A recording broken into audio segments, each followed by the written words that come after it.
আসলে দেখেন, যদি উন্নয়ন করতে চান তাহলে উন্নয়ন করতে পারবে, আর যদি না করতে চান তাহলে জীবনে কেউ আপনাকে করাইতে পারবে না। গত 8 বছরে আমাদের বিগত দিনের সাধারণ সম্পাদক উন্নয়নের জন্য এক ধাপ সামনে অগ্রসর হন, বরঞ্চ এই মামলাটাকে কিভাবে দীর্ঘদিন লালন পালন করা যায় সে বিষয়ে বেশি সজাগ ছিলেন। এবং এটা চরম সত্য, আমাদের বর্তমানে কার্যকরী পরিষদের কর্মচারী জসিম সবচেয়ে ভালো জানে।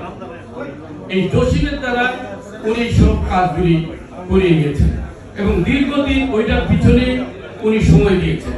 উন্নয়ন কিভাবে করবেন, উন্নয়নের কথা তো উনি চিন্তা করেন না, উনি চিন্তা করেছেন দীর্ঘদিন কিভাবে এখানে থাকা যায়। আর যদি ভাইয়ের বলে গেলেন ময়মনসিংহ কিংবা অন্যান্য যে আঞ্চলিক সংগঠনগুলি আছে সেটাকে কিভাবে ছিন্ন বিচ্ছিন্ন করা যায় সেদিকে তাদের বেশি দৃষ্টি ছিল। আমরা যদি সেই সময় যদি কাজ করতাম তাহলে আমরাও কিন্তু সেই সময়ে আজকের এই উন্নয়নের ভাগিদার আমরাও হতে পারতাম, কিন্তু দুঃখের বিষয় হতে পারি।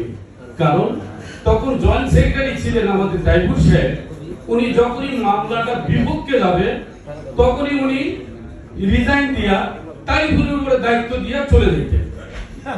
এইভাবে মনে হয় 5 বার গেছেন, 5 বার ফেরত আসছেন। মামলার মধ্যে লুকোচুরি খেলার মানে তৈরি করে এই কাজগুলি করেছেন। উন্নয়ন করবেন কি দিয়া, কিভাবে? উনি ওই দিকে বেশি সময় দিয়েছেন। এইভাবে তো তার পরিকল্পনাই ছিল না, সুদূর প্রসারী কোনো চিন্তা ভাবনাই ছিল না। বর্তমানে উনি যে প্রতিদ্বন্দ্বিতা করতেছে, আমি দৃঢ় চিত্তে বলতে পারি উনি একজন অসাংগঠনিক লোক। অসাংগঠনিক লোক, ওনার মধ্যে কোনো সাংগঠনিক কোনো এতটুকু প্রতিভা আমি এতদিন ছিলাম আমি দেখি নাই।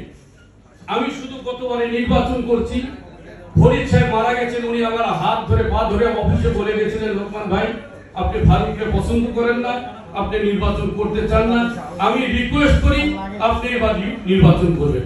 উনি মৃত্যু যখন হয়ে গেল তখন আমি খুব নিজেই চিন্তা করলাম যে লোকটা মারা গেছে, কথাটা আমি রাখি। এই জন্যই আমি নির্বাচন করেছি। যাই নির্বাচনের কি ফলাফল হয়েছে সেটা নিয়ে আমি বলবো না, আমার শিক্ষা হয়েছে, আমার দীক্ষা হয়েছে।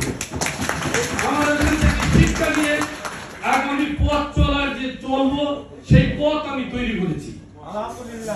পথ পথিক তৈরি করে না, পথিকই পথের সৃষ্টি করে, সেই পথ আমাদের সৃষ্টি হয়ে গেছে। আমি আশা করি মিজানুল আব্দুল বাশার পরিষদ আগামী নির্বাচনে পূর্ণ প্যানেলে নির্বাচিত হবেন এবং আমার পথ ইনশাআল্লাহ আরো সুগম হবে বলে আমি বিশ্বাস করি। আপনারা সকলে আমাদের জন্য দোয়া করবেন। আর আমাদের সেলিম সাহেব যে সাংগঠনিক এই কাজগুলি করেছেন ওনাকে দায়িত্ব দিয়ে উনি সুন্দরভাবে একটি কর্মী তৈরি করুক, যা আগামী 30 তারিখ পর্যন্ত অন্তত পক্ষে নির্বাচনে জয়লাভ করার জন্য যা যা করা লাগে সেই পথ যেন উনি তৈরি করেন। সকলকে ধন্যবাদ।